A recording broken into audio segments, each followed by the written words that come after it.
तारीख 3 नवंबर 2022, जगह जोधपुर।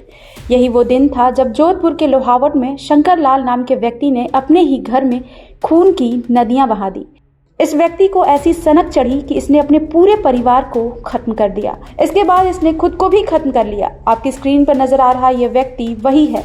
रिपोर्ट के मुताबिक शंकर सितंबर से ही प्लानिंग कर रहा था कि परिवार को कैसे मारना है। एक नजर में देखें तो शंकर का ये प्लान किसी क्राइम सीरीज की स्क्रिप्ट लगती है। पुलिस के मुताबिक मर्डर और खुद की जान देने से पहले शंकर ने कई क्राइम सीरीज देखी थी, फिर वैसी ही प्लानिंग की और पूरे परिवार को खत्म करने का खौफनाक प्लान बनाया। शंकर को अब अफीम का नशा कुछ ज्यादा ही होने लगा था। इसके साथ ही बीवी से दिन रात झगड़े भी होते थे। बीवी के साथ ये झगड़ा शंकर की प्लानिंग में आग में घी डालने के समान था। इसके बाद तो अफीम के नशे और घरेलू झगड़े से बनी मर्डर की खौफनाक प्लानिंग।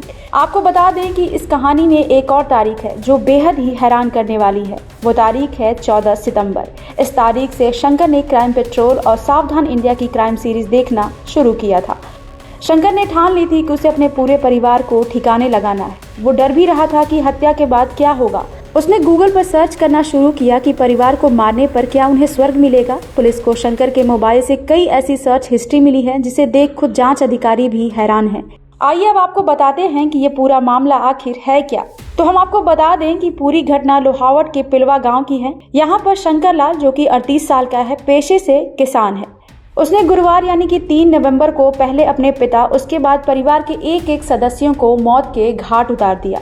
सबसे पहले उसने अपने बुजुर्ग पिता पर कुल्हाड़ी से वार किया और फिर वहां से फरार हो गया, जिसके बाद खून से लथपथ सोनाराम को पड़ोसियों ने हॉस्पिटल पहुंचाया। इलाज के दौरान 65 साल के सोनाराम की मौत हो गई।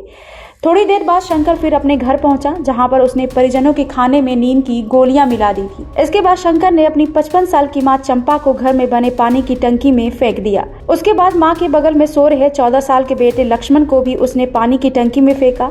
फिर उसके बाद 8 साल के बेटे दिनेश को।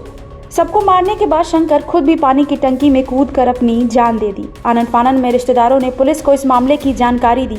सूचना पाते ही पुलिस फौरन मौके वारदात पर पहुंची और लाश को पोस्टमार्टम के लिए भेज दिया। पुलिस ने आसपास के लोगों से पूछताछ की तो शंकर की भाभी ने बताया कि बुधवार रात को आरोपी ने परिवार के सभी लोगों को 22 नींद की गोलियां दी थी।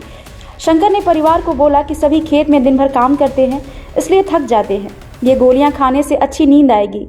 गुरुवार को भी सभी को शिकंजी में 3-3 नींद की गोलियां डालकर दी थी। इसके साथ ही उसने घर में बने हौद में जहर भी मिला दिया था ताकि वो बच नहीं पाए।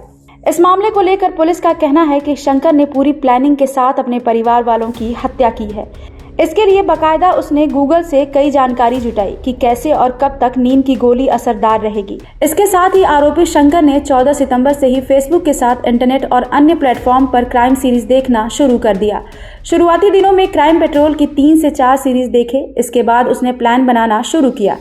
इससे ही उसे मर्डर करने के आइडियाज मिलते चले गए। वो अपना प्लान आगे बढ़ाता रहता।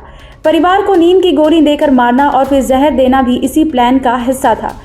जोधपुर ग्रामीण जिला पुलिस के लोहावट थाना क्षेत्र में एक बेटे द्वारा अपने माता पिता और 2 पुत्रों को कोई प्राइमा फेसी आ रहा है कि नींद की गोली दे करके वो टाँके में डाल के हत्या करने के बाद खुद ने सुसाइड कर लिया। इसमें मौके पे पुलिस टीम पहुंच चुकी है, FSL भी पहुंच चुकी है और शवों को निकलवा के PM के लिए भिजवाया जा रहा है। प्रकरण दर्ज करके और अनुसंधान जारी करें। लेकिन इन सब के साथ शंकर ने इस बात की भी जानकारी जुटाई कि अगर वो अपनी बीवी को नहीं मारता तो विधवाओं के लिए चलने वाली योजनाओं से उसकी बीवी को कितना फायदा होगा। इससे साफ है कि वो अपनी पत्नी को नहीं मारना चाहता था। शायद इसलिए उसने ये जानकारी जुटाई थी। इसके साथ ही उसने सर्च किया था कि परिवार की मौत के बाद सरकार क्या आर्थिक सहायता देती है। उसके मरने के बाद पत्नी को विधवा पेंशन योजना के तहत कितने रुपए मिलेंगे। फिलहाल पुलिस इस मामले की गंभीरता से जांच कर रही है। ब्यूरो रिपोर्ट, क्राइम तक।